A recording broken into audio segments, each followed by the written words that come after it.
સરકાર દ્વારા આયોજિત કન્યા કેળવણી અને શાળા પ્રવેશોત્સવ 2024 અંતર્ગત સુરેન્દ્રનગર જિલ્લાના કાર્યક્રમમાં આપણી સૌની સાથે મંચ ઉપર ઉપસ્થિત જોયું તો પ્રાર્થના ચાલતી હતી તો ભલે આજુબાજુ ગમે ત્યાં અવાજ થતો હતો, પણ એ આ વિદ્યાર્થીઓ જે છે એ પ્રાર્થના સારી રીતે બોલતા હતા, પ્રાર્થનામાં તન્મય હતા. ખૂબ સારી વાત છે કે આજે જે રીતે સરકારની અને માનનીય નરેન્દ્રભાઈએ 21 વર્ષ, આજે 21મું વર્ષ છે શાળા પ્રવેશોત્સવ અને કન્યા કેળવણીનું. દરેકે દરેક શાળામાં રીતે 100% નામાંકન થાય, નામાંકન માટેનો જે પ્રયત્ન થઈ રહ્યો છે એ પણ ખૂબ સારો થઈ રહ્યો છે કે ભાઈ 100% નામાંકન થશે તો છોકરાઓ ભણશે. હવે બે સારી યોજનાઓ જે આ વખત અહીંયાથી હમણાં પેલા નમો લક્ષ્મી અને નમો સરસ્વતી બંને યોજનાનો અહીંયાથી દીકરો કે કોણ દીકરો બોલતો હતો ને, શું નામ? હિમેશે યોજના બે કીધી.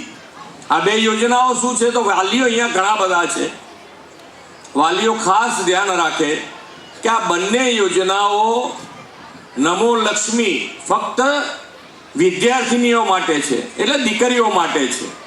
એ ધોરણ 9, 10, 11, 12 આ 4 ધોરણ પાસ કરશે દીકરીઓ એટલે એને 50,000 રૂપિયા પૂરા મળશે, 50,000 રૂપિયા. અને આની અંદર એક વ્યવસ્થા એટલી સારી છે કે વિદ્યાર્થીના ખાતામાં 9 અને 10માં દર મહિને 500 રૂપિયા આવશે, અને જેવો 11માં 12માં આવશે એટલે એના ખાતામાં 750 રૂપિયા આવશે. અને બાકી જે વધતી રકમ છે એ સામટી એ 10મું પાસ કરશે એટલે 10,000 અને 11મું પાસ કરશે એટલે 10,000, એમ કરીને એને 50,000 રૂપિયા આપવામાં આવશે. સરસ્વતી યોજના જે શરૂ કરી છે એ નમો સરસ્વતી યોજના એ 11 અને 12માં જે સાયન્સમાં સ્ટ્રીમમાં ભણશે એમાં વિદ્યાર્થી અને વિદ્યાર્થીની બંને માટે છે. અને નમો લક્ષ્મીનો જેને લાભ મળશે એને પણ નમો સરસ્વતીનો લાભ મળશે.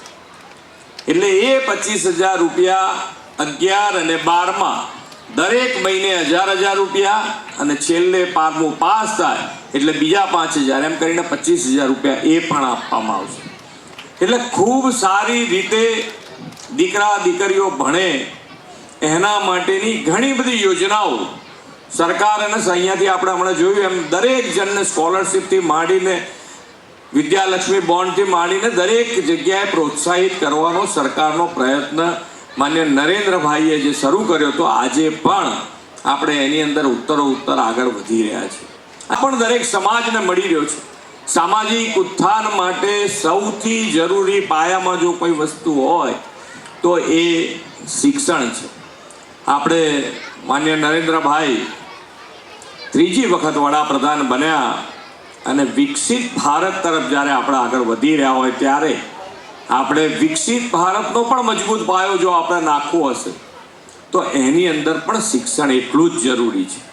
તો આપણે સૌ સાથે મળી આજે શાળા પ્રવેશોત્સવમાં જે વિદ્યાર્થીનીઓએ પ્રવેશ લીધો છે એ બધાને અમારી ખૂબ ખૂબ શુભેચ્છાઓ. તાલુકા સુરેન્દ્રનગર જિલ્લામાં ક્યાંક ને ક્યાંક હજુ પણ પાણીની મુશ્કેલી છે, તો એ પાણીની મુશ્કેલી માટે મેં હમણાં જ ધારાસભ્યશ્રીને પૂછ્યું છે તો એ મુશ્કેલી દૂર કરવા માટેનું ટેન્ડર મંજૂર થઈ ગયું છે. એ કામ ચાલુ થઈ જશે અને તળાવ ભરવાના હશે તો તળાવ ભરાશે, અને ઘરે ઘરે પાણીમાં ક્યાંક જરૂર હશે તો એ પણ કામ મંજૂર કરી દીધા છે. અને છતાં પણ ક્યાંય પણ જરૂર પડે તો સરકાર તરીકે અમારી તૈયારી છે. તમે બધા આયોજન